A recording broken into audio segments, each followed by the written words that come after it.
검은 머리 짐승을 거두지 말아야 하는 이유. 정말 이 주막에서 묵고 간다고 했니? 네, 아씨. 전당포 주인 말로는 틀림없이 이곳에서 하룻밤 묵고 간다고 했습니다. 해가 낮게 깔려 황혼으로 물든 저녁. 삿갓을 눌렀었지만 행동거지에서 기품이 느껴지는 한 여인과 그녀의 여종이 허름한 주막을 찾았습니다. 그녀들은 누군가를 찾는 듯 주막 안을 두리번거렸지만 이내 안은 얼굴이 없자 낙담한 표정을 지었습니다. 아무래도 없는 것 같은데 향단이 너 잘못 들은 거 아니니? 분명 그리 말했습니다, 아씨. 혹시 우리가 앞질러 왔는지도 모르니 조금만 더 기다려보시지요. 그래 알겠다. 그나저나 온 김에 욕이나 하자꾸나. 듣던 중 반가운 소리입니다. 근데 아씨, 뭐로 시킬까요? 뭐긴 뭐겠니? 내가 좋아하는 국밥이지. 향단이라 불리는 여종은 국밥을 시키라는 아씨의 말에 웃음을 지으며 주모를 불러 국밥 2그릇을 시켰습니다. 주모, 여기 국밥 2그릇이요. 잠시 후 주모는 국밥 2그릇을 갖다 주며 말했습니다. 근데 보아하니 귀한 집 여식들인 것 같은데 이곳까지는 어쩐 일이요? 마을에서 꽤 멀리 떨어진 곳인데 여인 둘이 머슴도 대동하지 않고 밖으로 나왔다면 봄바람에 취해 꽃구경 온 거밖에 더 있겠소. 온 김에 줄인 배나 채우다 가려는 거지. 아이고 팔자도 좋구만. 부럽다 부러워. 부럽다는 소리를 하며 주모가 다른 손님을 맞으러 가자 두 여인은 숟가락을 들었습니다. 먼 길을 걸어와 시장했던 탓인지 나오기가 무섭게 허겁지겁 국밥을 먹기 시작했죠. 그때 딱 봐도 남루해 보이는 사내가 주막으로 들어왔습니다. 두 여인은 사내가 나타나자 혹여나 얼굴이 보일까 고개를 푹 숙였습니다. 향단아, 저놈 맞지? 네, 아씨. 저놈이 돌쇠가 맞는 것 같습니다. 자신을 따라온 사람이 있다는 것을 아는지 모르는지 사내는 평상에 걸터앉아 주문했습니다. 주모, 여기 국밥과 탁주 하나만 주소. 의뢰 그렇듯 국밥보다 술이 먼저 나왔습니다. 사내는 무척이나 목이 말랐는지 술을 그릇에 따라 벌컥벌컥 마셨습니다. 2번 그리하니 술병은 바닥을 보였죠. 사내는 탁주 1병을 더 시켰습니다. 그 모습을 멀리서 지켜보고 있던 여인이 조용히 읊조렸습니다. 그런 짓을 저질렀으니 맨정신으로 있기 힘들겠지. 사실 사내는 집도 절도 없이 떠돌던 거렁뱅이였습니다. 언제부터 빌어먹었는지 기억도 나지 않을 만큼 오래됐죠. 그리고 밥 달라고 할 부모도 없는 천의 고아였습니다. 그런 그가 성인이 됐을 무렵 한 부잣집에 구걸하러 갔다가 주인 영감의 눈에 띄었습니다. 가만 보아하니 멀쩡해 보이는데 어찌 빌어먹고 다니느냐? 다른 일을 해서 먹고 살 생각은 하지 않는 게냐? 소희는 태어나서 빌어먹는 방법밖에 배우지 못했습니다. 부모가 없었기에 남들이 부모님께 밥을 달라고 할 때 소희는 지나가는 사람들에게 밥을 달라고 구걸했지요. 몸이 건강하면 뭐 하겠습니까? 머리가 좋으면 어디다 쓰겠습니까? 태어난 환경이 그것을 뒷받침해 주지 못하는데 무슨 방법으로 그것들을 펼칠 수 있단 말입니까? 영감은 그가 보통의 거렁뱅이와는 다르다고 생각했습니다. 그래서 그날부터 자기 집에서 머슴살이 하라고 했죠. 물론 숙식은 기본 달마다 3경도 챙겨주겠다고 했습니다. 주인 영감의 말을 들은 사내는 무릎을 꿇고 연신 고개를 숙이며 말했습니다. 감사합니다, 나리. 정말로 감사합니다. 그날 이후 사내는 부잣집 영감의 집에서 머슴살이하게 되었습니다. 그의 이름은 돌쇠라 하였는데 거지로 살았지만 남들보다 체력이 좋고 머리도 좋았습니다. 그래서 가르쳐준 대로 열심히 일했고 시간이 지나면서 점차 주위 머슴들의 신뢰를 얻게 되었습니다.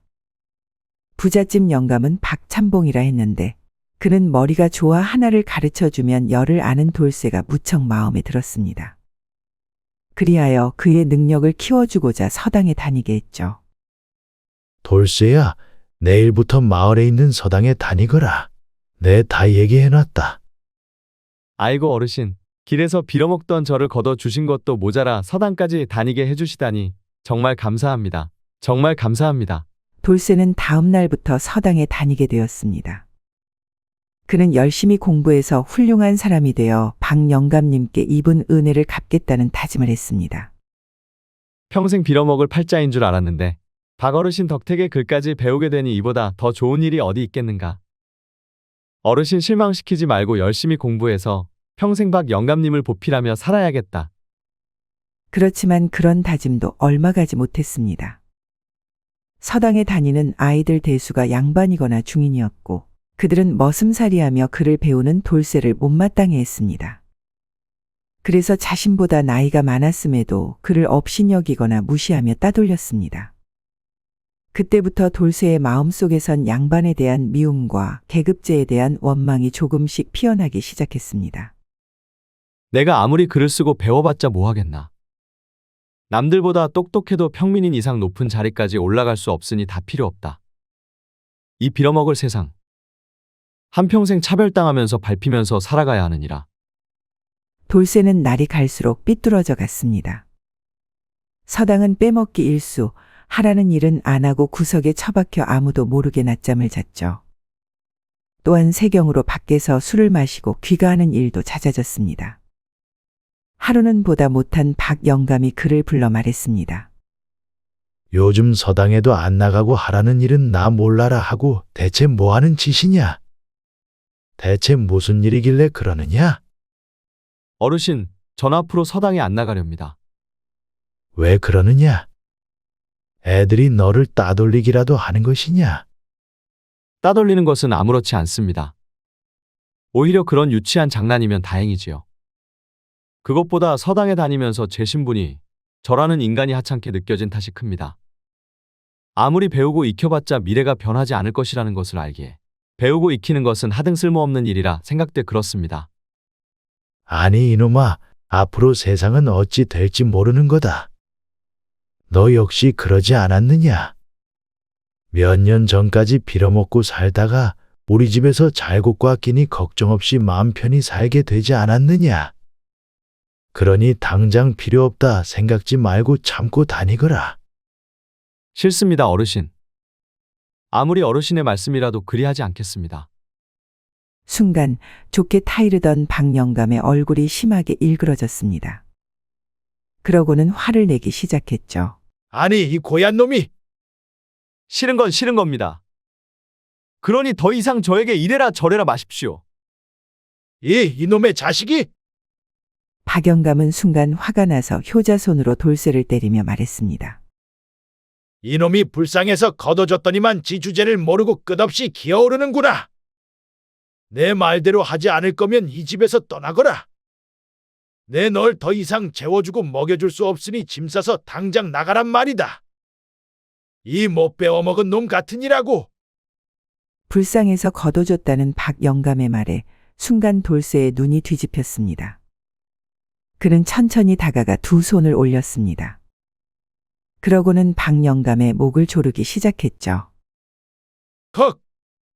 돌쇠는 그렇게 한참 동안 목을 조르고 있다가 문득 정신이 들었는지 손을 내리고는 박영감의 안위를 살피기 시작했습니다. 하지만 그의 숨은 이미 끊어진 뒤였죠. 내가 어쩌자고 이런 짓을 평생 받들겠다 맹세했는데 어찌 이런 천벌 받을 짓을. 그는 넋이 나가 가만히 있다가 뭔가 생각난 듯 재빠르게 움직이기 시작했습니다. 먼저 사람들이 늦게 발견하도록 죽은 박영감을 집안에 들이고 농에서 집문서와 땅문서, 귀금속을 챙겼습니다. 도망자 신세로 산다 하더라도 돈은 필요했기 때문이었죠. 대충 마무리한 뒤 그는 집 담벼락을 넘어 먼 곳으로 달아났습니다.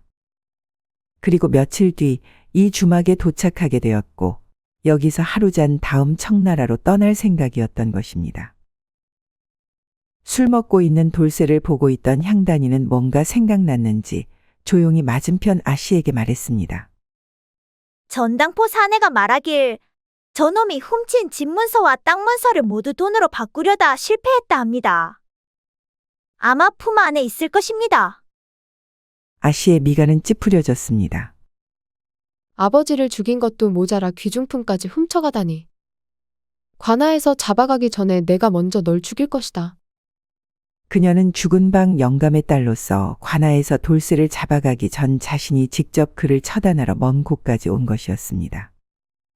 시간은 흘러 밤이 되었습니다. 두 여인은 주막 맞은편 숲에서 기척을 숨기고 사내가 나오길 기다리고 있었습니다. 아씨, 언제까지 기다려야 합니까? 그냥 안으로 들어가서 잡아 족치면 안 됩니까? 얘야, 그리하면 보는 눈이 많아서 저놈을 죽일 수가 없지 않느냐. 난 놈을 산채로 관아에 넘길 생각이 없다. 반드시 내 손으로 아버지의 원수를 갚을 생각이니라. 아무리 그래도 그렇지. 저놈이 안 나오면 어찌합니까? 아까 술을 2병이나 마시지 않았느냐? 분명 중간에 일어나 화장실에 갈 것이다. 둘이 얘기를 나누는 사이 때마침 방문이 열리더니 졸린 얼굴을 한 사내가 나왔습니다. 돌쇠였습니다. 그는 소변이 마려운지 바지춤을 붙잡고 뒷간으로 갔는데 문이 열리지 않았습니다. 박 영감의 딸이 아까 미리 손을 써놨기 때문에 열리지 않은 것이었죠. 그럴 줄 알고 내밀히 문을 막아놨지. 돌쇠는 뒷간에 문이 열리지 않자 소변을 눌 곳을 이리저리 찾았습니다. 그러다가 맞은편 수풀을 발견하고는 급히 뛰었습니다. 그곳은 2명의 여인이 숨을 죽이고 기다리고 있는 풀숲이었죠. 돌쇠는 바지춤을 내렸습니다. 그리고 시원하게 소변을 보고 있었는데 문득 뒤에서 인기척이 느껴졌습니다.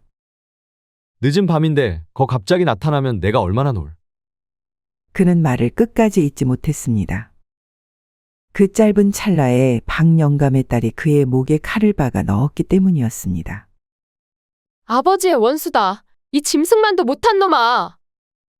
돌쇠는 컥하는 소리를 내며 앞으로 고꾸라졌습니다. 그 사이 향단이는 돌쇠의 품을 뒤지더니 집문서와 땅문서를 꺼내 아씨에게 주었습니다. 맞습니다, 아씨. 이놈이 품 깊숙이 숨기고 있었네요. 그러게 다 알만한 동네 전당포에 가서 우리 집 문서를 팔아? 머저리 같은 놈. 이만 가자 향단아. 아, 아씨. 시체는 이리 두고 가면 어찌합니까? 내일 발견되면 어쩌려고요? 신경 쓰지 않아도 된다. 저리 놔두면 배고픈 호랑이가 먹겠지. 혹 그렇지 않더라도 떠돌이 거렁뱅이가 죽어 있는 것을 누가 신경이나 쓰겠느냐? 어서 가자. 박 영감의 딸은 그리 말하고 향단이와 같이 집을 향해 떠났습니다. 제 손으로 아버지의 원수를 갚았다는 뿌듯한 마음을 갖고 말이죠. 다음 날 풀숲에 죽어있는 돌쇠의 시신은 다행히도 발견되지 않았습니다. 밤사이 피냄새를 맡은 호랑이가 물고 간 덕택에 말이죠. 한편 박 영감의 딸은 집에 도착하자마자 아버지의 산소에 들렀습니다. 그리고 자신이 원수를 갚았으니 편히 쉬시라며 눈물을 흘리며 말했죠. 그 후로 박씨 집안을 이어받게 된 그녀는 하인들에게 거지가 오면 내쫓아버리고 검은 머리 짐승은 거두지도 말라며 신신당부했다고 합니다. 스님의 말을 무시한 며느리의 최후. 옛날 마을에서 제일 가는 부자가 살았습니다. 부자는 돈이 많아 행복한 삶을 살고 있는 것처럼 보였지만 겉보기와 달리 부인을 사고로 잃고 하나 남은 아들마저 병으로 잃은 탓에 매우 괴로운 삶을 살아가고 있었습니다. 다행히도 같이 살고 있는 며느리 덕택에 스스로 목숨을 끊는 멍청한 짓만은 하지 않았습니다. 하지만 그렇다고 해도 자신의 분신 같은 가족을 잃어버렸기에 그의 속은 엉망이었고 그것들은 성격으로 나타났습니다. 머슴들이 실수라도 하는 날에는 불호령이 떨어졌고 집으로 찾아온 거지는 매를 들어 쫓아냈습니다. 그리고 돈은 빌려가 갚지 못한 이들의 집과 밭을 빼앗기도 했죠. 어느새 그는 마을 사람들이 모두 싫어하는 돈만 많은 영감이 돼 있었습니다. 하지만 모두에게 그런 것은 아니었습니다. 며느리에게만은 그 누구보다 자상했죠. 하루는 성격이 더러운 부자의 집에 노승이 찾아왔습니다. 부처님께 시주하시고 공덕을 쌓아 내세의 큰 복을 받으십시오. 나무아미타불. 부자는 노승의 말에 마침 잘 됐다는 듯 눈에 불을 켜고 따지기 시작했습니다. 이보시오 땡중. 시주를 하고 공덕을 쌓아 복을 받으라고 하셨소. 참 개떡 같은 소리를 어찌 그리 찰떡같이 하시는지. 보시오. 내 태어나서 돈을 벌기 시작하면서부터 한 번도 빠지지 않고 매년 큰 돈을 절에 시주했소. 한데 내가 무슨 복을 받은 줄 아시오? 부인은 사고로 죽고 아들을 전염병으로 잃어 말년에 혼자 편안히 살 수 있는 복을 얻었소. 참 뜻을 헤아릴 수 없는 부처님의 은덕 아니오? 비아냥거린 부자는 아직 분이 덜 풀렸는지 계속해서 말을 이어나갔습니다. 이번에 시주를 하면 부처님께서 과연 어떤 은덕을 내려주실지 심히 궁금하오. 아 맞다. 혹시 하나 남은 며느리까지 데려가는 것 아니오? 부자의 비아냥거림에도 노승의 표정은 평안해 보였습니다. 불자님, 그건 말입니다. 닥치시오. 개똥 같은 소리 그만하고 머슴들 시켜 쫓아내기 전에 이 집을 나가시오. 부엌에서 밥을 짓다 그 광경을 보게 된 며느리는 노승에게 무리하게 구는 시아버지를 막으려고 하였지만 그의 지독한 성격을 알기에 달리 손을 못 쓰고 안타까워할 뿐이었습니다. 결국 노승은 나무아미타불이라는 말만 남긴 채 집을 나갔습니다. 시간이 흘러 며칠 후 노승은 무리한 대우를 받았음에도 다시 부자의 집을 찾았습니다. 마침 부자는 외출해서 집에 없고 며느리만 남아 있었습니다. 노승은 부자에게 말한 것과 같이 며느리에게 똑같이 말했습니다. 그러자 며느리는 평온한 웃음을 지었습니다. 스님, 지난번엔 많이 곤란하셨지요? 저희 시어머님이 하루아침에 어머님과 서방님을 잃고 절이 변하셨답니다. 그러니 좀 이해해 주십시오. 모든 것은 받아들이기 나름 이해하고 말고가 어디 있겠습니까? 다만 그분의 고통이 시간이 지날수록 옅어져 가기를 바랄 뿐입니다. 노승은 웃으면서 며느리를 향해 합장을 했습니다. 감사합니다, 스님. 그럼 잠시만 기다리십시오. 잠시 후 며느리는 자루 한 가득 쌀을 담아왔습니다. 그리고 불전함에 넣으라며 돈 10량도 건넸습니다. 노승은 매우 고마워했습니다. 그러다가 이내 근엄한 표정을 하고 며느리에게 말했습니다. 어젯밤 꿈에 마을에 홍수가 나 집이 떠내려가고 사람들이 빠져 죽는 광경을 보았습니다. 믿으실지 모르겠지만 제 꿈은 스님들 사이에서 나름 예지몽이라고 일컬어지고 있지요. 그러니 며칠 이내로 마을에 홍수가 날 것이니 잠시 동안 산으로 피난가 계십시오. 그리고 집에 미련을 두지 말고 멀리 피하되 산에 올랐으면 무슨 일이 있더라도 절대 뒤를 돌아보지 마십시오. 그것만 명심하시길 바랍니다. 진지한 스님의 말에 며느리는 고개를 끄덕이면서 꼭 그리하겠다 말했습니다. 며칠 뒤 먹구름이 잔뜩 끼더니 비바람이 몰아친 후 큰 비가 내리기 시작했습니다. 비가 어찌나 많이 내리던지 물은 순식간에 불어나 발목까지 차올랐죠. 순간 예전 노승의 말이 떠오른 며느리는 안방으로 갔습니다. 아버님, 곧 있으면 큰 홍수가 날 것입니다. 그러니 저와 함께 산으로 피신하시지요. 얘가 뭘 잘 못 먹었나? 왜 그리 호들갑이냐? 아가야, 이리 물 차오르는 게 하루 이틀 일이더냐? 지나가는 소나기니 너무 걱정 말거라. 아닙니다, 아버님. 저번에 온 스님이 말씀하셨는데 이번에 큰 홍수가 나서 집이 떠내려가고 많은 사람들이 죽을 것이라 하였습니다. 그 땡중의 말을 어찌 믿겠느냐? 그리고 그렇다 한들 이 많은 재물을 두고는 못 간다. 절대 못 가. 빠져 죽을 수도 있다는 말에도 시아버지는 가지 않겠다며 고집을 부렸습니다. 아무리 어르고 달래도 움직이지 않는 시아버지를 놔두고 며느리는 할 수 없이 자기 혼자 산으로 향했습니다. 어느새 종아리까지 올라온 물길을 힘겹게 헤치며 걷는 도중 천둥 소리와 번쩍하는 번개 때문에 차마 발길이 떨어지지 않았지만 그래도 죽을 힘을 다해서 산으로 향했습니다. 어떻게든 살아야 한다. 죽을 힘을 다한 며느리는 결국 산 초입에 도착한 후 스님의 말씀을 떠올리며 오로지 앞만 보고 산을 올랐습니다. 뒤에서 사람들의 비명소리와 울음소리가 들려도 무시하고 앞만 보며 걸었죠. 한 시즌쯤 지났을까 그녀의 앞에 산 정상이 보였습니다. 그때 마을 쪽에서 낯익은 목소리가 들려왔습니다. 며느라 제발 나 좀 살려주라. 나 좀 살려주라. 절대 돌아보지 말라 했는데 하나뿐인 시아버지의 비명 섞인 절규의 며느리는 결국 뒤를 돌아볼 수밖에 없었습니다.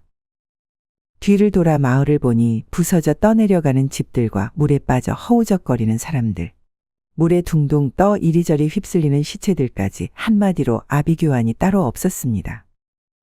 그리고 한가운데 집 지붕에 위태롭게 매달려 애타게 며느리를 찾는 시아버지가 보였습니다. 며느리는 그 장면을 보고 믿어지지 않아 한참 동안 멈춰서 있었습니다. 모든 것이 꿈만 같았죠. 그리하니 얼마 지나지 않아 발끝이 점점 굳어져 가는 것이 느껴졌습니다. 그리고 알아차릴 새도 없이 순식간에 온몸이 돌로 변했죠. 뒤를 돌아보지 말라는 스님의 말씀을 듣지 않았기 때문에 벌을 받은 것이었죠.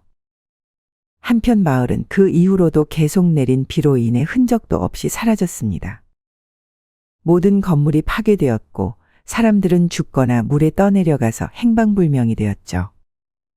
그리고 비가 그치고 난 뒤 마을이 있던 곳은 거대한 호수가 되었습니다.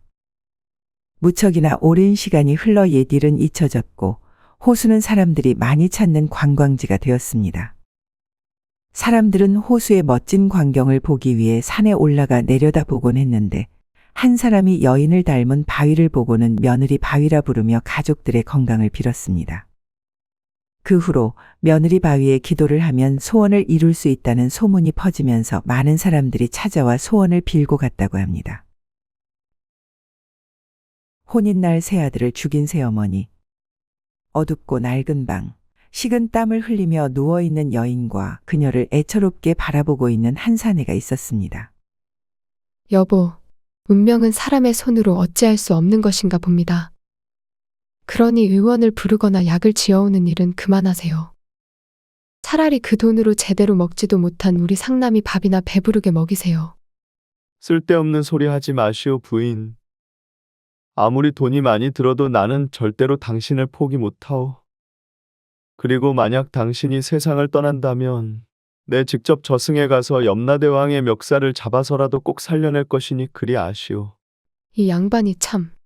여보, 허풍이라도 그리 얘기하시면 안 됩니다.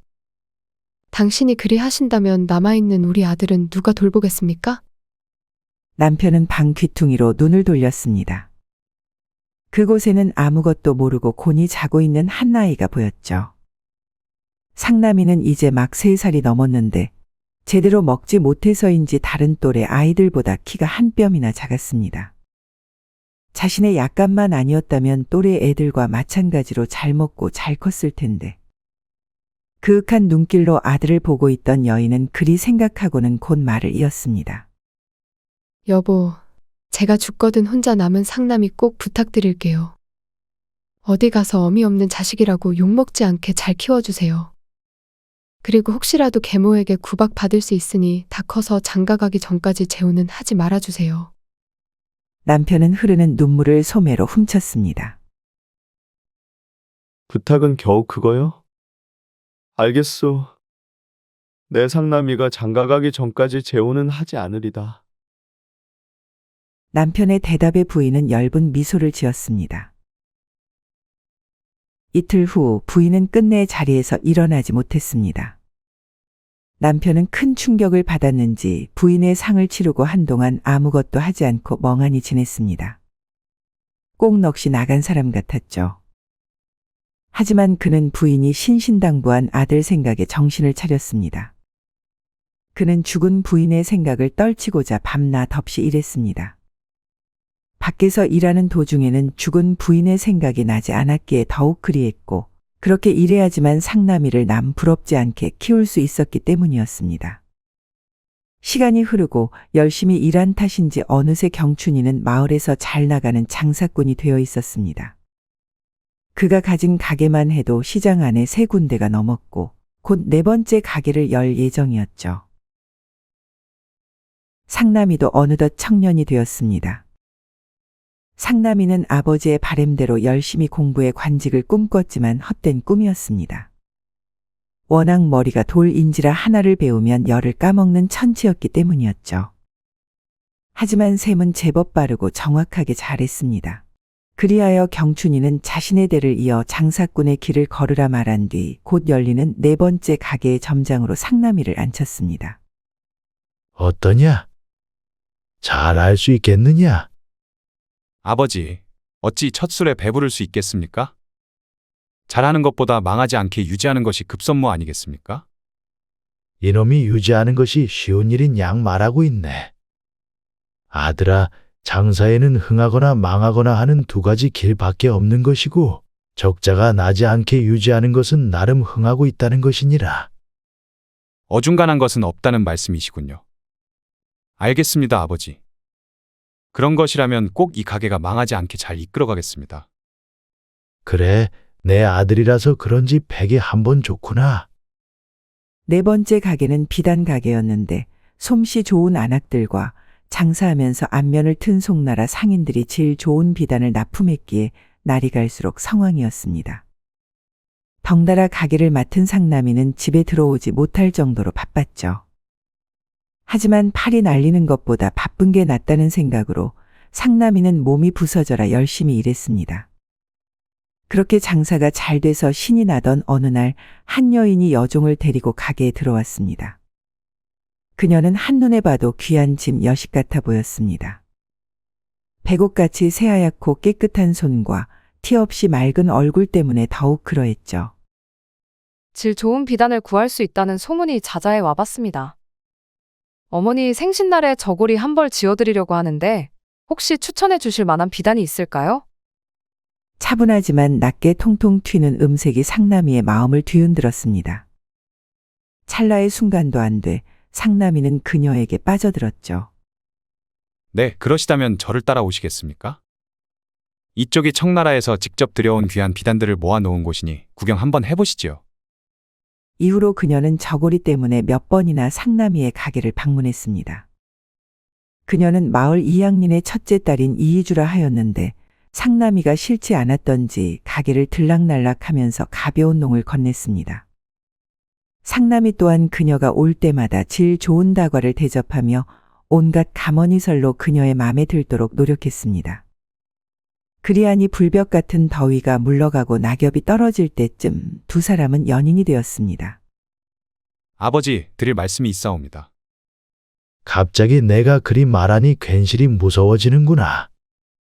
아버지께서 아연실색할 이야기는 아닙니다. 단지 제가 결혼하고 싶은 여인이 생겨 소개해드리고자 말씀드리는 것이옵니다. 경춘이는 언젠가 이런 날이 올 줄 알고 있었습니다. 사실 그 역시 따로 만나는 여인이 있었는데 죽은 아내의 유언 때문에 재혼도 못하고 있는 실정이었죠. 그래서 아들이 혼이 날 여인을 소개해 주겠다고 했을 때 몹시 기뻐 춤이라도 추고 싶은 심정이었습니다. 왜냐하면 아들이 결혼해야 자신도 재혼할 수 있었기 때문이었죠. 너와 결혼하겠다고 하는 여인이 누구인지 매우 궁금하구나. 하지만 상남아, 찬물도 위아래가 있는 법 아니겠냐? 며느리 될 사람을 소개받기 전에 먼저 내 새엄마가 될 사람을 소개시켜주고 싶구나. 안 그래도 커다란 상남이의 눈이 더욱 커졌습니다. 네? 새엄마라고요? 그래, 사실 내가 몇 년 전부터 한 여인을 만나고 있었다. 너무 마음에 들어 재혼하려고 했지만 죽은 내 엄마의 유언 때문에 그러지 못했지. 하지만 이제 내가 결혼한다고 하니 더 이상 숨길 필요가 없지 않겠니? 아, 그리고 쇠불도 단 김에 빼랬다고 내일 식사 자리를 마련할 테니 함께 보자꾸나. 다음 날 한 여인이 집으로 찾아왔습니다. 그녀는 다나함과는 거리가 멀어 보였습니다. 눈꼬리는 하늘 높은 줄 모르고 솟아 있었고 분을 바른 흰 얼굴과 대비되는 붉은색 입술은 매우 요염했습니다. 한눈에 봐도 끼가 많아 보이는 얼굴이었죠. 인사해라. 내 새엄마가 될 사람이다. 어머, 내가 이 집의 장남 상남이구나. 아버지를 닮아서 그런지 얼굴이 환하고 귀티가 흐르는 게 여자 꽤나 올렸겠구나. 천박해 보이는 여인의 말투에 상남이는 살짝 쓴웃음을 지으며 인사를 드렸습니다. 여인은 이어서 말했습니다. 지금 시내에서 비단 가게를 맡고 있다지? 네, 그렇습니다. 어머, 듣던 중 반가운 소리다. 이 옷도 슬슬 질려서 새로 사려고 하던 참인데, 새 엄마가 되면 선물로 비단 옷 한 벌쯤은 해줄 거지? 물론이죠. 상남이는 떨떠름한 표정으로 대답했습니다. 함께 모여 저녁밥을 먹고 집으로 돌아갈 줄 알았던 여인은 가지 않았습니다. 그 날부터 아버지와 함께 안방에서 지냈습니다. 아버지, 아직까지 그 여인과 함께 사시는 겁니까? 이놈아, 그 여인이라니. 춘하라는 예쁜 이름이 있는데 아직까지 그 여인이라 부르느냐? 네, 그러면 그 춘하라는 분은 언제 집으로 돌아가십니까? 안 간다. 식만 안 올렸지. 이미 그녀는 이 집 사람이니라. 아버지, 제가 결혼하기 전까지는 재혼하지 않는다고 하시지 않으셨습니까? 상남아, 난 춘하 씨와 재혼한 것이 아니다. 그냥 같이 사는 거지. 그리고 내 결혼식도 다음 달 아니더냐. 그러면 어머니 자리에 누구라도 앉아 있는 게 사돈 어른들이 보기에도 좋지 않겠니? 그래서 이왕 이렇게 된 김에 같이 살려고 하는 것이다. 아버지는 상남이가 결혼하기 전에 새어머니를 들여 혼례식에 모자람이 없어 보여야 한다는 핑계를 댔습니다.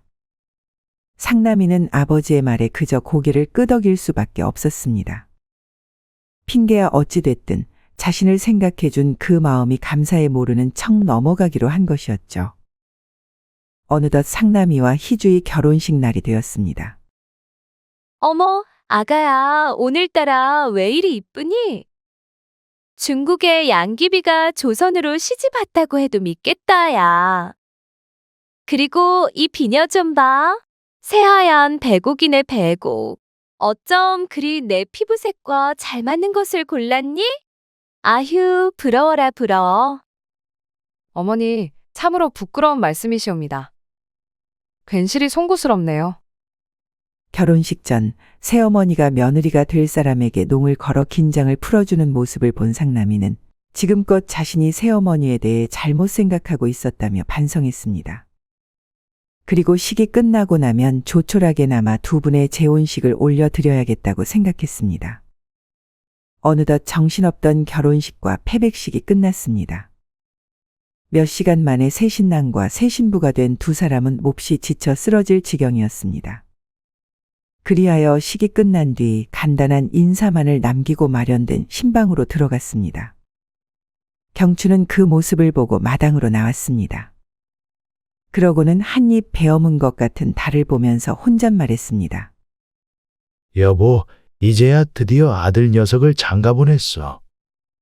보니까 며느리도 아주 참하고 예쁜 게 둘이 잘 맞는 천생연분 같아서 내 마음이 얼마나 좋은지 모르오. 그의 눈에는 어느덧 그렁그렁 한 눈물이 맺혀 있었습니다. 시간은 흘러 깊은 새벽. 춘하는 경춘이 자는 것을 확인하고 뒷마당으로 향했습니다.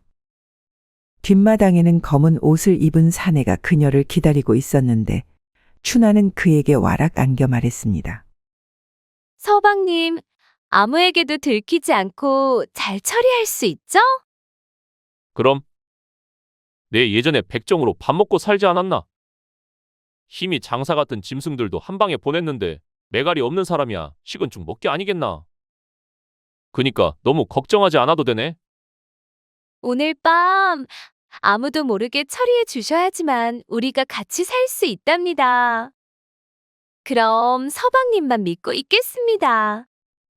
춘하의 조용하고 간드러진 목소리를 뒤로하고 검은 옷을 입은 사내는 신방 쪽으로 걸음을 옮겼습니다. 다음 날 아침, 상남의 품에서 깬 희주는 너무 놀라 까무러쳤습니다. 어젯밤만 해도 무탈했던 상남이가 목에 피를 흘리며 쓰러져 있었기 때문이었습니다. 희주는 우선 코에 손가락을 대보고 그것도 모자라 손목에 몇 가지 짚었지만 안타깝게도 상남이는 이미 숨을 거둔 뒤였습니다. 서방님, 이게 대체 어찌 된 일입니까? 혼이 난 지 하루 만에 신랑을 잃은 희주는 원통함과 비참함에 하염없이 눈물을 흘렸습니다. 앞으로 둘이 행복하게 평생을 함께 하려던 꿈은 그저 꿈에 불과했던 것인지. 신도 참 무심하다 생각하며 오열하던 그녀는 순간 남편의 목에 자신의 비녀가 꽂혀 있는 것을 보았습니다. 저것은 내 비녀가 아니더냐.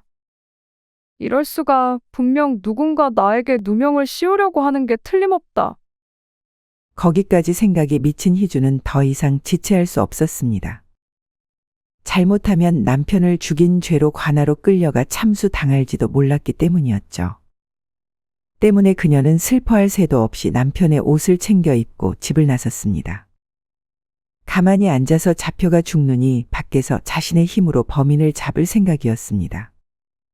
그리고 혹시라도 아녀자 혼자 밖을 돌아다니면 의심 어린 눈초리를 받을 것이 뻔했기에 남편의 옷을 입고서 남자로 변장한 것이었죠. 시간이 흘러 신방의 안부를 살피러 갔던 여종에 의해 상남이가 살해당했다는 것이 알려졌습니다. 아버지인 경추는 그 소식을 듣자마자 방으로 달려가 차갑게 식어버린 아들을 안고 오열했습니다. 상남아, 어찌 이 못난 아비를 혼자 두고 어머니 곁으로 갔느냐? 나 혼자 어찌 살라고? 그러면서 자신의 아내와 아들을 앗아간 하늘을 향해 입에 담지도 못할 욕설을 내뱉었습니다. 조금의 시간이 지나 마음이 진정됐을 즈음 춘하가 옆으로 와서 말했습니다. 여보, 눈치채셨을지 모르겠지만 상남이의 목에 꽂혀 있는 비녀는 분명 새아가의 것입니다. 그러자 불같은 두 눈동자가 상남이의 목에 꽂혀 있는 비녀로 향했습니다. 여봐라! 네, 어르신. 지금 춘옥군에게 가서 50냥을 지불하고 사라진 며느리를 찾아오라고 하거라. 찾아오면 150냥을 더 얹어준다고 하되 내 직접 피를 볼 터이니 관아에는 절대 알리지 말라고 해라. 알겠느냐? 네, 어르신. 지금 바로 출발하겠습니다. 언제 사람의 손길이 끊겼는지 알 수 없는 허름한 나무집. 그곳에서 뚫린 창문을 겨우 천으로 막고 웅크려 앉아있는 여인이 있었습니다. 그녀는 며칠 전 신랑을 죽였다는 누명을 피하기 위해 도망친 며느리로 희주라는 고운 이름을 갖고 있었죠. 희주는 산속 깊은 곳 버려진 오두막에서 지냈습니다. 낮에는 마을로 내려가 동태를 살피고 밤에는 오두막으로 돌아와 떨어져 있는 낙엽을 덮고 잤습니다. 매우 힘든 생활이었지만 딱히 갈 데가 없고 도움을 청할 사람도 없었기에 어쩔 수 없었습니다. 역시나 새로 시집왔다는 시어머니가 이상하단 말이야. 본가라고 한 곳은 생판 모르는 사람의 집이었고 예전 일했다던 포목점은 알고 보니 기생집이었고 거기다가 오라버니라고 소개시켜준 사람은 진짜 친오빠도 아니었단 말이지. 그것은 마을에서 제일 유명하다는 흥신소의 옷가락질을 맡기고 얻은 정보였습니다. 수상한 점이 한두 가지가 아니야. 분명 시어머니가 시댁 재산을 노리고 이 일을 꾸민 것 같은데 확실한 물증이 없으니 관아에 고발할 수도 없고. 참 난감하단 말이지. 한참을 집중해서일까. 꼬르륵 소리에 문득 정신을 차린 희주는 마을에서 얻어온 주먹밥으로 끼니를 때우고 자리에 누웠습니다. 너무 고단하니 머리도 돌아가지 않는구나. 오늘은 이만 자고 내일 일어나 다시 생각해야겠다. 낙엽 더미에 몸을 묻은 그녀는 혹여나 찬바람이 얼굴 사이로 들어올까봐 얼굴까지 낙엽을 덮었습니다. 다행히도 사이에 공기가 들락날락거려서 숨은 막히지 않았습니다. 한참 시간이 흐르고 죽은 듯이 잠자고 있던 희주는 갑작스레 들리는 목소리에 깜짝 놀라 잠에서 깼습니다. 오라버니, 그러니까 이것만 국에 타먹이면 끝이라는 말이죠? 그것이 시어머니의 목소리라는 것을 알아챈 순간 희주의 몸에는 닭살이 돋았습니다. 그렇지. 그것만 몇 방울 떨어뜨리면 쥐도 새도 모르게 이승과는 안녕이라니까. 내 그것을 구하러 저 먼 울산항까지 다녀왔으니 꼭 실수하지 말고 요긴하게 써라. 아휴, 우리 오라버니 일을 이리 잘하시니 어찌 반하지 않을 수 있겠습니까? 아이고, 고마 낯간지러운 소리는 집어치우고 꼭 잊지 말고 내일 아침에 영감 국에 넣어라. 그리하면 그만은 순식간에 지 아들내미를 따라갈 테니 그 후 우리 둘이서 그놈의 재산을 갖고 백년해로 하자꾸나. 이곳이 원래 둘만의 미뢰 장소였는지 두 사람은 희주가 있을 거라는 생각도 못하고 상남이에 이어 그의 아버지까지 도구로 죽일 계획을 짜고 있었던 것이었죠. 뭐가 좋은지 히덕거리던 두 사람은 떠나고 죽은 듯이 낙엽 아래에서 숨어있던 희주는 그제서야 굳은 몸을 풀 겸 밖으로 나왔습니다. 어서 빨리 이 사실을 아버님께 전해야 한다. 그녀는 당장이라도 달려가 아버님께 모든 것을 사실대로 말씀드리고 싶었지만 수배령이 내려진 탓에 그리할 수 없었습니다. 때문에 마을 흥신소로 내려가 서신 하나를 작성한 뒤 시아버님께 전해달라 말했습니다. 의뢰비는 귀걸이 한쪽이었죠. 다음 날 아침, 춘하는 여종을 시키지 않고 직접 남편의 아침상을 차렸습니다. 아들을 잃어서 몸이 안 좋은 남편을 위해 직접 보양식을 만든다는 이유를 대면서 말이죠. 그리고 다 만들어진 백숙을 그릇에 담고 품속에서 종지를 꺼내 몇 방울 떨어뜨렸습니다. 그것은 보거 독이었죠.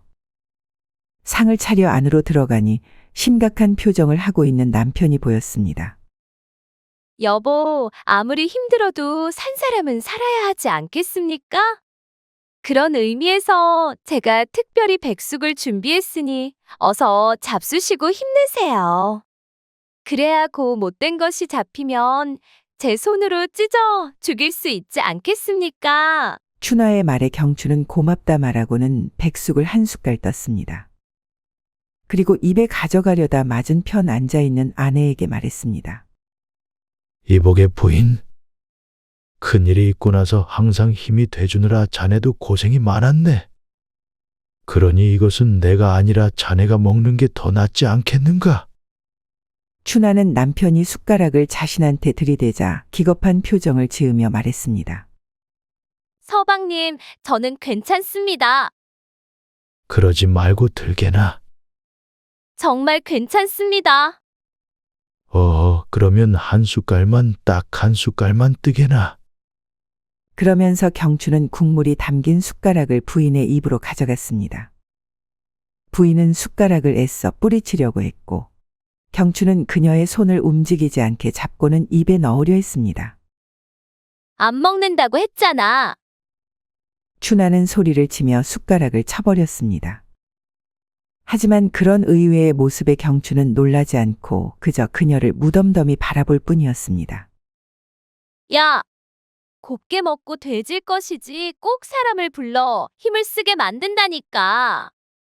오라버니, 일이 틀어졌으니 어서 빨리 안으로 들어오세요.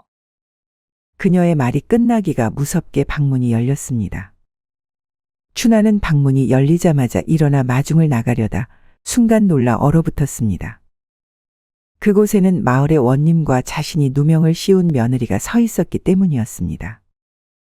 결혼한 지 하루도 안 된 신랑을 죽이고 새 신부에게 누명을 씌운 것도 모자라 그의 아비까지 독살하려고 하다니?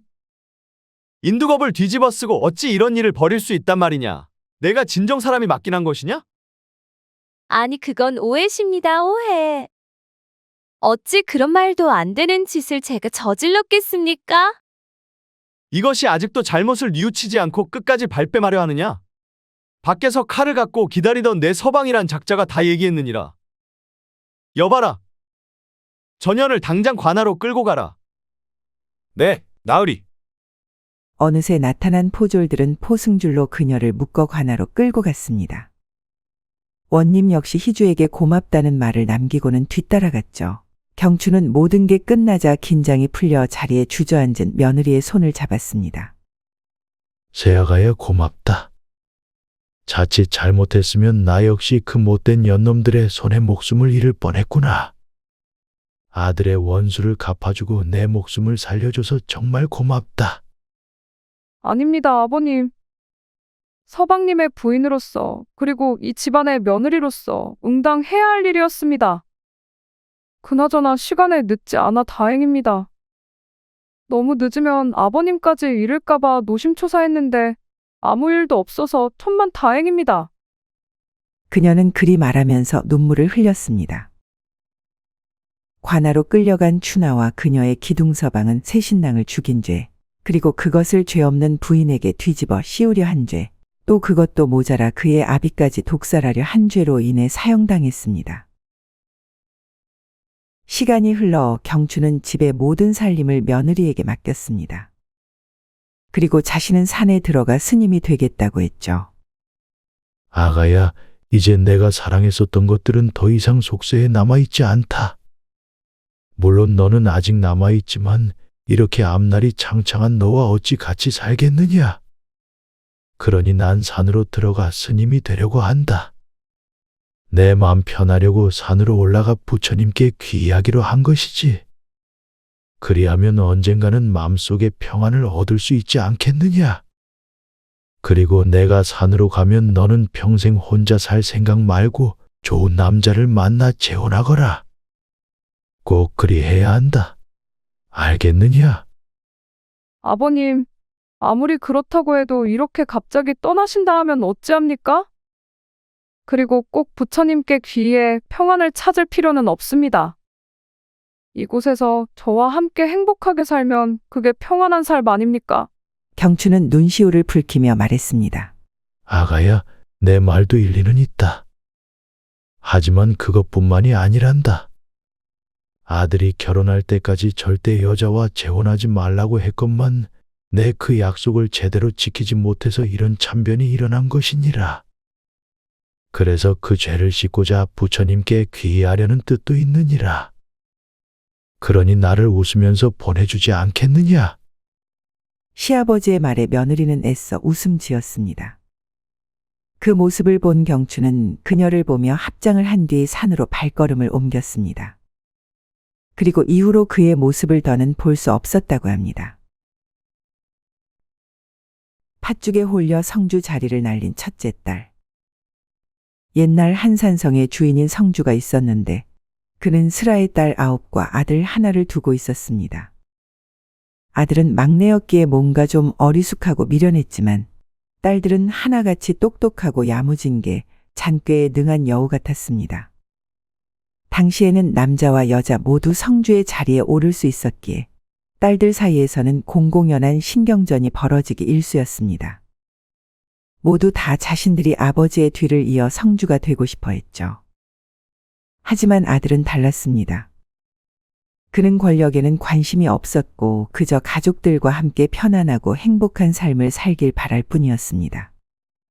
그런 착한 생각을 가진 아이였기에 어머니는 딸들보다 아들을 특별히 대했습니다. 모두와 함께 잘 어울려 살고 싶어하는 마음, 그것이 백성들을 이끌어가는데 가장 필요한 덕목이라 여겼기 때문이었습니다. 그래서 여우 같은 딸들보다 어진 마음을 갖고 있는 아들이 아버지의 뒤를 이어 성주가 되길 원했죠. 하루는 성주인 아버지가 아이들을 불러 말했습니다. 나도 이제 슬슬 자리에서 물러나고자 한다.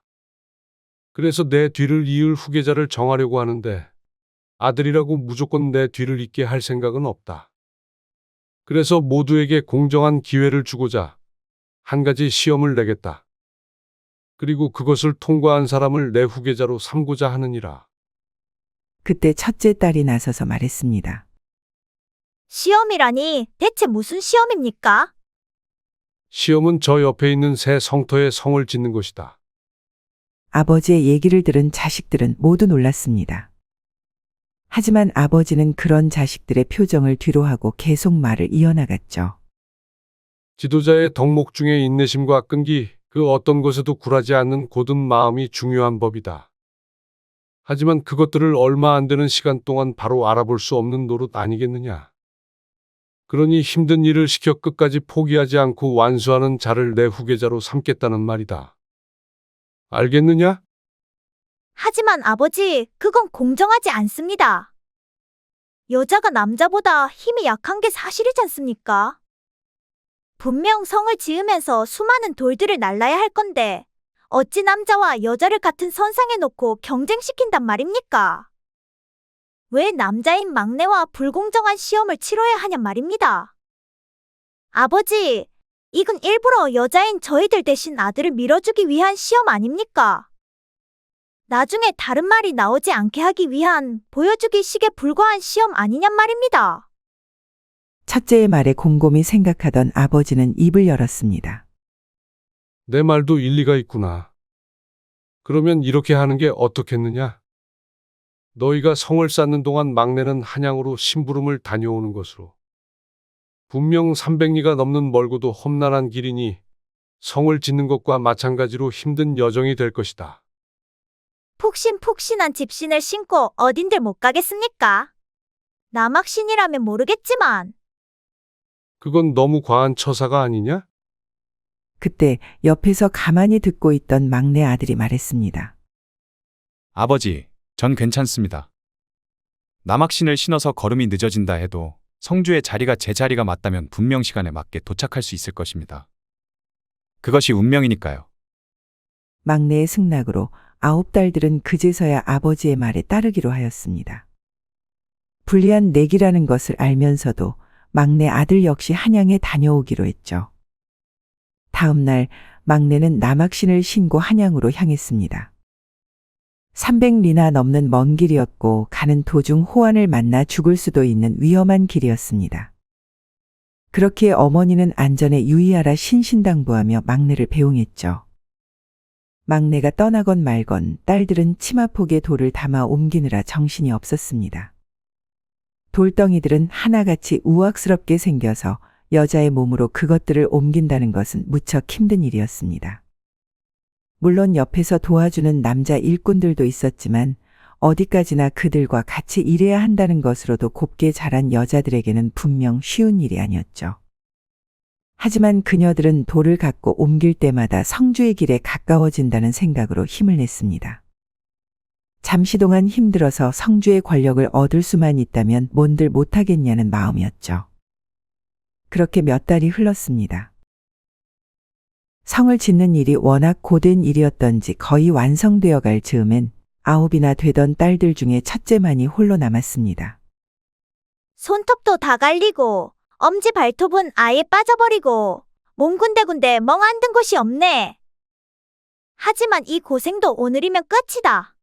동생 놈이 오기 전에 성을 완성시키면 내가 이 새로운 성의 성주가 되는 것이지. 그러니 조금만 더 힘내자. 그때 성이 얼마나 지어졌나 궁금하여 구경 온 어머니는 거의 다 완성된 성을 보고 놀랐습니다. 이렇게 된다면 첫째 딸이 성주가 되는 것은 시간 문제였죠. 그리하여 재빨리 집에서 큰 가마솥을 가져와 팥죽을 쑤기 시작했습니다. 팥죽의 고소한 향기는 다 지어가는 성내 곳곳으로 퍼져나갔고 가뜩이나 힘든 일을 하는 첫째의 식욕을 돋구었습니다. 어느새 다가온 첫째가 말했습니다. 어머니, 이거 흔하디 흔한 팥죽 아닙니까? 한데 팥죽에서 어찌 이리 고소하고 달콤한 냄새가 나는지 마치 냄새에 꿀 발라놓은 것 같습니다. 내가 성격만 개 같은 줄 알았더니 코도 아주 개 코구나. 달콤한 냄새는 이 하얀 가루 때문인데 이것이 바로 송에서 가져온 귀한 설탕이라는 것이다. 벌꿀에서 얻는 꿀과는 다르게 식물에서 얻은 것으로 깔끔한 단맛이 아주 일품이지. 첫째는 곧 있으면 성이 완성되는 마당의 팥죽 따위는 무시하려고 했습니다. 하지만 어머니가 특별히 송에서 가져온 설탕의 맛이 무척이나 궁금했기에 자신도 모르게 상 앞에 가서 앉았죠. 여기 한 그릇 맛보거라. 아주 달달하고 고소한 게 내 입맛에 딱 맞을 거다. 어머니가 그리 말하자 첫째는 못 이기는 척 팥죽을 받아 한 숟갈 떴습니다. 어머니가 말한 대로 팥죽은 고소하고 달콤했는데 그것은 꿀의 단맛과는 또 다른 맛이었죠. 팥죽은 막 끓여내서인지 무척 뜨거웠고 노쇠 그릇에 담겨져 있어 쉽사리 넘기기 어려웠습니다. 그래서 첫째는 얼른 먹고 자리에서 일어나려고 했지만 그리 할 수 없었습니다. 그렇다고 팥죽을 포기하고 일하러 갈 수도 없었죠. 특별히 송나라에서 들여온 설탕이 들어간 음식인데 어찌 포기할 수 있겠습니까? 그래서 첫째는 있는 힘껏 입으로 호호 불어가며 먹기 바빴습니다. 그리 힘들게 팥죽을 먹고 있을 때 밖이 소란스럽더니 한양에 갔던 아들이 도착했다는 기별이 들려왔습니다. 아들은 거지 행색을 하고선 발을 절뚝거리며 돌아왔는데 그의 손에는 아버지의 심부름으로 가져온 물건이 들려 있었습니다. 막내야, 무사히 돌아왔구나. 어머니 그간 무탈하셨습니까? 300리가 넘는 먼 길을 돌아 막내가 이제야 돌아왔습니다. 어머니는 무사히 돌아온 아들을 기뻐하며 안아주었습니다. 반면 첫째 딸은 그 장면을 보자마자 팥죽이 목에 걸려 죽을 것만 같았습니다. 성에 돌 몇 개만 올리면 완성인데 눈앞에 팥죽에 눈이 멀어 성주의 자리를 뺏기니 무척이나 원통할 따름이었죠. 그렇게 막내는 9의 누이들과의 시험에서 이겨 아버지의 대를 이어 성주가 되었습니다. 그리고 성주가 된 후에 착한 마음씨를 바탕으로 백성들을 위한 어진 정치를 펼쳤다고 합니다. 물론 9딸들은 그녀들이 지은 성에서 살다가 명을 달리했고 성주가 된 막내의 명으로 성 아래 특별한 공간을 마련해 묻어주었다고 합니다. 그래서 지금도 청원군 내수읍에 있는 구녀성에 가면 딸 9의 묘가 한 곳에 모여 있다고 하죠. 머리를 밀지 않는 스님. 옛날 마을에 철진이라 불리는 사내가 살았습니다. 그는 힘이 장사여서 마을 일을 도와주곤 했는데 그럼에도 불구하고 사람들은 고마워하지 않고 당연하다 여겼습니다. 그가 백정의 자식이라는 이유에서였죠. 철진이 역시 부려먹기만 할 뿐 먹을 것도 주지 않는 마을 사람들이 야박하다 생각하지 않았습니다. 그들은 자신보다 신분이 높았기에 매질이나 당하지 않으면 다행이라 여겼죠. 하지만 아무리 매정하다 해도 나중에 도움이 필요할 때는 자신을 모른 척하지는 않을 거라 은연중에 믿고 있었습니다.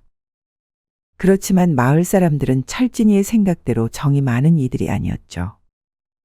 어머니가 아파서 약이 필요했던 어느 비 오는 밤, 철진이는 어머니의 약값을 빌리러 온 동네를 누비고 다녔습니다. 하지만 단 한 명도 그에게 약값하라며 돈을 쥐어주는 이는 없었습니다. 오히려 더해 겨우 그깟 일 때문에 곤히 잠자고 있는 자신을 깨우냐며 소리치는 이도 있었죠.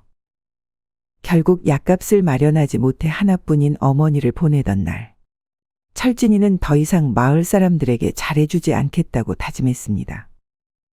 아니, 오히려 자신을 도와주지 않은 그들에게 복수하겠다는 마음을 먹었습니다. 철진아, 마을 입구에 큰 소나무가 쓰러졌는데 가서 좀 치워라. 마을 어르신들 다니는데 걸리적거린다. 어머니가 돌아가시고 난 지 얼마 안 돼서 마을 사람이 찾아와 말했습니다. 싫습니다. 그리고 그걸 왜 저에게 시키십니까? 그럼 힘센 내가 해야지 누가 하냐? 다들 바쁘고 힘도 약한데 내가 해줘야지. 그럼 나는 안 바쁩니까? 그리고 제가 힘들 때 도와주지도 않는 이들을 왜 도와줍니까? 이놈이 보자 하니까 버릇없이 구네. 너 진짜 크게 한번 혼나볼래? 해보시오. 그 허약한 몸으로 어디 나를 크게 혼내보시오. 대신 그리하지 못한다면 역으로 크게 당할 것입니다. 부릅뜬 철진이의 눈을 본 마을 사람은 궁시렁대며 뒤돌아 떠났습니다. 그리고 그 후로 몇 사람이 더 찾아왔지만 철진이는 겁박하여 그들을 돌려보냈죠. 변한 철진이의 소식은 온 마을에 퍼졌습니다. 마을 사람들은 그를 버릇없는 놈이라고 욕하고 뒤에서 헐뜯었는데 그것은 돌아 결국 철진이의 귀에 들어갔습니다. 그는 예전 같으면 웃어 넘겼겠지만 이제는 당하고만 살지 않겠다는 생각이었죠. 그래서 험담을 하는 사람을 찾아내 가만두지 않겠다 다짐했습니다. 그리하여 철진이는 자신을 욕한 사람의 집 앞에 큰 바위를 갖다 놔 못 들어가게 막거나 나쁜 소문을 낸 사람의 밭에 큰 돌을 던져 놓는 등의 짓거리를 일삼았습니다. 그렇게 하니 마을 사람들은 철진이를 업신여기기는커녕 두려워하기 시작했습니다. 그래서 그의 심기를 건드리지 않도록 노력했는데 그게 철진이에게는 큰 깨달음이 됐죠. 역시 사람에 대한 존중과 존경은 두려움에서 나오는 거야. 진작 이렇게 했어야 했는데 왜 나보다 약한 이들에게 굽신댔는지 원. 몇 달이 흘러 옆 마을에 일이 있어 다녀오던 철진이는 산 중턱에 앉아 쉬고 있었습니다. 한참을 쉬던 도중 멀리서 신분이 높아 보이는 사내와 그의 노비가 말을 끌고 오는 것이 보였습니다. 어느덧 그들은 철진이가 쉬고 있는 곳까지 왔습니다. 여봐라. 도련님께서 시장하여 점심을 드셔야 하니 여서 물러거라. 뭐시오? 왜 내가 내 놈 주인이 밥을 먹는데 비켜줘야 하오? 철진이는 어이가 없어 노비에게 눈에 쌍심지를 키고 말했습니다. 그러자 옆에 있던 선비가 노비를 말리며 말했습니다.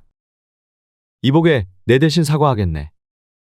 이놈이 온 지 얼마 안 돼서 사람 못 가리고 아무한테나 그런 것이니 마음이 넓은 자네가 너그럽게 용서해 주길 바라네. 무척이나 정중한 말투였지만 철진이는 그의 예의 바른 모습이 괜시리 안 입고 왔습니다. 그래서 그들을 두들겨 패주고 싶었기에 선비의 멱살을 잡고 말했습니다. 종놈의 잘못은 잘못 가르친 주인의 잘못 아니겠느냐? 그러니 내 녀석을 죽지 않을 만큼 때려 내 종놈이 너를 말에 싣고 가게 하겠다. 말이 끝나기가 무섭게 철진이는 선비를 향해 주먹을 휘둘렀습니다. 하지만 선비는 유연한 몸동작으로 그의 주먹을 피했죠. 헉! 이 사람이 진짜! 이복에 이만하면 됐지 않나? 직접 사과를 했는데 받아주지도 않고 왜 속 좁은 소인배처럼 구는 것인가? 계속 그리한다면 나 또한 가만히 있지 않을 걸세. 철진이는 자신의 주먹을 요리조리 피하면서 말하는 선비가 얄미웠습니다. 그리하여 쉬지 않고 선비를 향해 주먹을 휘둘렀죠. 그러자 한동안 피하기만 하던 선비가 철진이의 머리를 잡더니 높이 뛰어올랐습니다. 그리고 그의 머리카락을 높은 나뭇가지에 묶어버렸죠. 순식간에 철진이는 공중의 높은 곳에 매달려 버둥거리는 신세가 되어버렸습니다. 이놈아, 나를 당장 내려주지 못하겠느냐? 그러게 내가 그만하라 했잖느냐. 한데 가만 보니 내 녀석의 성질 머리가 보통이 아니렸다. 아마 자신의 힘을 믿고 자기 맘대로 사람들을 핍박하며 살아온 게 눈에 훤히 보인다 보여. 그래, 너 같은 놈은 말로 해서는 안 되느니라. 그래서 강제로 출가시켜 지금까지 사람들을 괴롭힌 점을 반성하며 살도록 해야겠다. 날 강제로 스님으로 만들겠다고? 난 죽으면 죽었지 빌어먹을 땡중이 되진 않겠다. 이놈이 참. 그래, 그게 내 맘대로 되나 보자꾸나. 철진이를 한번 쳐다본 선비는 노비를 재촉하여 길을 떠났습니다. 선비가 떠나자 철진이는 나무에서 내려오려 발버둥 쳤지만 자신의 힘으로 머리를 풀고 아래로 내려올 수 없었습니다. 그리하여 사람이 지나가기를 기다렸다가 도움을 청할 생각이었죠. 그렇지만 그 산길은 사람이 잘 지나다니지 않는 길이었습니다. 그리고 가끔가다 마을 사람 한둘이 지나가기는 했지만 사람들을 위협하고 겁주는 철진이를 나서서 도와주겠다는 사람은 없었습니다. 그렇게 하루 이틀이 지났습니다. 아무것도 먹지 못하고 용변도 나무에 매달려 본 철진이는 죽을 날만 기다리고 있었습니다. 한데 딱 보름째 되던 날 그의 머리카락이 모조리 빠지면서 나무에서 떨어져 버렸습니다. 그 후 기다시피 하여 자신의 집으로 돌아온 철진이는 허겁지겁 밥을 먹고는 그대로 누워 잠에 빠졌습니다. 그리고 내리 3일간 잠을 잤죠. 3일째 되던 날 철진이는 잠에서 깨어 자신의 머리를 거울에 비춰보았습니다. 머리는 뭉텅이로 빠져 있었습니다. 하지만 철진이는 대수롭지 않게 생각했죠. 머리는 시간이 지나면 다시 날 것이라 생각했기 때문이었습니다. 그렇지만 선비의 말이 맞기라도 하듯 철진이의 머리는 다시 자라지 않았습니다. 멀리서 보면 영락없는 스님의 모습이었죠. 이럴 수가. 그 녀석이 말한 대로 겉모습이 스님과 똑같아졌구나. 거울 속 철진이의 모습은 막 출가한 스님의 모습 같았습니다. 죽어도 땡중은 되지 않겠다던 철진이는 자신을 이렇게 만든 선비를 매일같이 원망했습니다. 그러다 시간이 흘러 선비에 대한 미움이 옅어질 때쯤 자신을 모른 척 지나간 사람들의 눈빛을 생각했습니다. 그리고 그들을 그렇게 행동하게 만든 자신의 과거를 뒤돌아봤죠. 그 다음 자신의 행동들을 반성하기 시작했습니다. 철진이는 그렇게 며칠을 반성하다가 간단한 짐을 싸서 산에 올랐습니다. 그리고 절로 가 스님이 되었죠. 그는 머리를 깎을 채 편한 안자를 써서 채안 스님이라는 법명으로 불렸다고 하는데 스스로 평생 머리를 깎지 않아도 되는 편안한 스님이라는 뜻으로 법명과 같이 머리 한 번 밀지 않고 평생을 부처님만 모시며 편안하게 살다 갔다고 합니다. 어머니께 개를 먹인 아들. 오랜 옛날 남해의 한 조그만 마을의 사내와 그의 어머니가 살고 있었습니다. 그들의 삶은 남해의 아름다운 풍경과는 다르게 녹록지 않았습니다. 왜냐하면 사냥꾼이던 아버지가 늦은 밤 사냥을 나갔다가 호랑이에게 잡아먹힌 후부터 집안이 어려워졌기 때문이었습니다. 그래서 두 모자는 매일같이 근근히 생계를 이어나가고 있었죠. 때문에 아버지를 잡아먹은 호랑이를 원망만 하며 살 수는 없었습니다. 한시라도 빨리 잊고 먹고 살 길을 찾아야만 했죠. 그래서 아들은 나무꾼이 되어 산에서 나무를 했고 어머니는 삭슬 받고 다른 사람의 바느질을 하기 시작했습니다. 그리고 그렇게 하니 유복하지는 않지만 딱히 공공하지 않게 먹고 살 수 있게 되었죠. 하지만 그것은 그리 오래가지 못했습니다. 행복했던 그들의 삶은 어머니가 갑자기 중병에 걸리면서 어려워졌습니다. 어머니가 병에 걸리자 아들은 절망에 빠졌습니다. 형편이 어려운 것은 둘째치고 나무꾼 일과 삭바느질을 하며 먹고 살던 그들에겐 약값이 너무 비쌌기 때문이었습니다. 한 달 내내 산에 가서 나무를 해도 약값에는 미치지 못했죠. 거기에다 어머니가 병으로 일을 하지 못하게 되어 수입은 줄어든 상황이었습니다.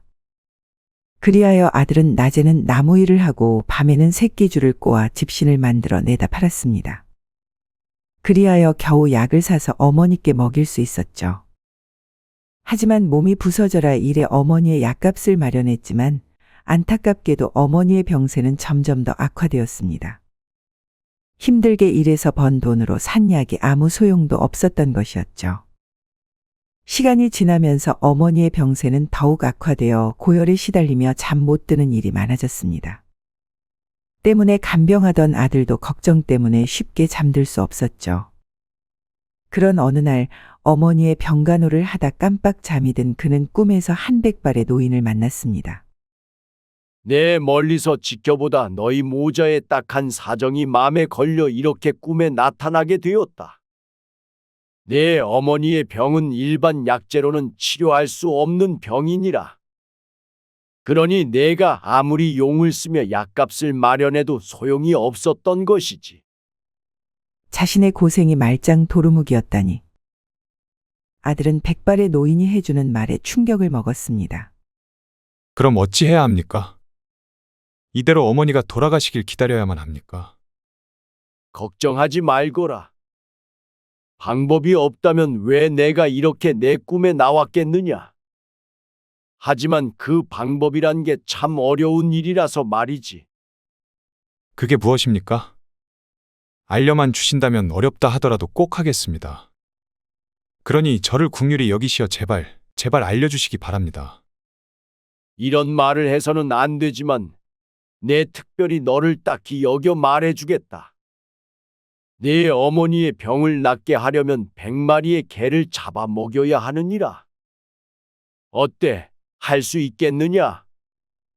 100마리의 개를요? 그렇고 말고.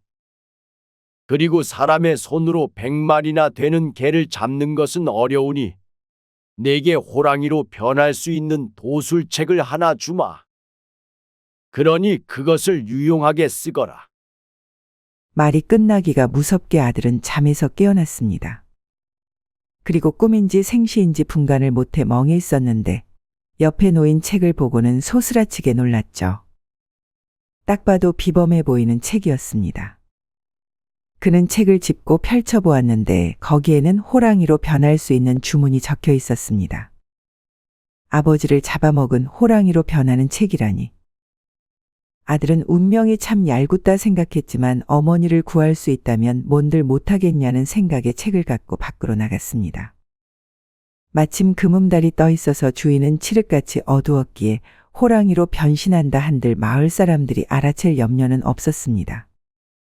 아들은 책을 펼쳐 주문을 외웠습니다. 그러자 그의 몸은 길게 늘어나면서 몸 곳곳에서 털이 나기 시작했고 몇 분 지나지 않아 몸집이 큰 호랑이로 변했습니다. 이게 가능하다니 어찌 이런. 놀람도 잠시 그는 재빠르게 산에 올랐습니다. 그날부터 아들은 밤마다 주문을 외워 호랑이로 변했고 산에 가서 들깨를 잡아왔습니다. 그리고 그것을 요리하여 어머니께 대접했죠. 약값 내기도 빠듯할 텐데 어디서 난 고기냐? 운 좋게 산에 갔다가 죽은 지 얼마 안 된 들깨를 얻었습니다. 그러니 걱정하지 말고 마음껏 드시고 몸보신하세요. 믿지는 않았지만 어머니는 아들이 힘들게 구해온 고기를 거절할 수는 없었습니다. 그리고 한 숟갈 뜨는 순간 몇 년 만에 먹어보는 고기여서 그런지 입에서 살살 녹았기에 그런 것쯤은 신경 쓰지 않게 되었습니다. 아들 역시 생명을 잡아 죽인다는 두려움과 죄책감에 휩싸였지만 개를 먹고 나서 어머니의 건강이 서서히 회복되는 것을 보며 자신의 선택이 틀리지 않았다고 생각했습니다. 그리하여 매일 밤 호랑이로 변해 개를 사냥하러 나갔죠. 그러던 어느 날 어머니는 깊은 밤 아들이 책을 갖고 밖으로 나가는 것을 보았습니다. 그래서 조심스레 일어나 밖을 내다보았는데 아들이 책을 읽더니 호랑이로 변해 산으로 올라가는 것이 아니겠습니까? 그녀는 자신의 남편을 잡아먹은 호랑이로 변하는 아들을 보고 매우 놀랐습니다. 또 한편으로는 분노도 일었죠. 내가 어찌 내 아버지를 잡아먹은 그 못된 요물로 변한다는 말이냐? 아무리 내게 고기를 먹이기 위함이라 한들 내가 그것을 보고도 기뻐할 줄 알았더냐? 그녀는 아들이 남편의 원수로 변하게 된 것이 자신의 탓이라고 생각했습니다. 그리고 그 사실을 용납할 수 없었습니다. 때문에 아들이 남기고 간 책을 집어들고 부엌으로 가서 부뚜막에 던져버렸죠. 분명 그녀는 그리하면 아들이 다시 사람으로 돌아올 것이라 생각했습니다. 하지만 그것은 크나큰 오산이었죠. 새벽녘이 되어 들깨를 입에 물고 나타난 아들. 그는 주문을 외워 사람으로 변하려 했지만 아무리 찾아도 책이 보이지 않자 절망감에 빠졌습니다. 그리고 그 모습을 옆에서 지켜보던 어머니는 그제서야 자신이 큰 실수를 한 것을 깨달았죠. 얘야, 그 책이 없으면 다시 사람으로 돌아오지 못하는 것이냐? 사람의 말을 할 수 없었던 아들은 그저 고개를 끄덕일 뿐이었습니다. 어머니는 재빨리 부엌으로 가서 부뚜막을 뒤져보았지만 책은 이미 다 타버린 뒤였습니다.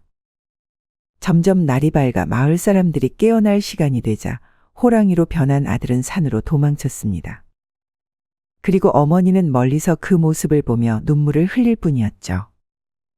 결국 사람으로 다시 돌아올 수 없게 된 아들은 산속으로 들어가 산짐승들을 잡아먹으며 살았습니다. 비록 몸은 짐승이었어도 항상 마음 한켠에는 인간으로서의 삶에 대한 그리움과 어머니에 대한 사랑만은 남아있었기에 가끔 깊은 밤 아무도 모르게 먼 발치에서 자신의 집을 바라보며 썩을픈 소리로 울고는 했습니다. 그렇게 세월은 흘러 아들을 호랑이로 만들었다는 죄책감을 안고 살던 어머니는 세상을 떠났습니다.